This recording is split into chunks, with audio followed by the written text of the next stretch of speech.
Welcome to Samba Samba. Enjoy the video. In this video, I will explain how to make delicious crab fries. Start by selecting the freshest ingredients for your crab fries. We'll begin with 2 pounds of russet potatoes, perfect for achieving that crispy texture. Next, secure 1 pound of high-quality lump crab meat. Fresh is always best, but frozen works too. Don't forget the star seasoning, 1/2 cup of Old Bay. Finally, have 1/4 cup of melted butter on hand for our delicious sauce. This combination ensures a truly authentic and flavorful experience. Achieving perfectly crispy fries is crucial for this dish.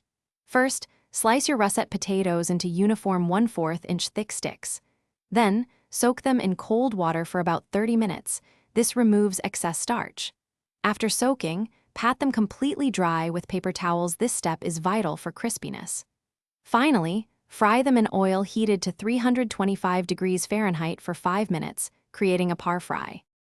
Now for the delicious crab and the final fry. Gently sauté your lump crab meat with a small pinch of Old Bay seasoning until it's just warmed through. Avoid overcooking.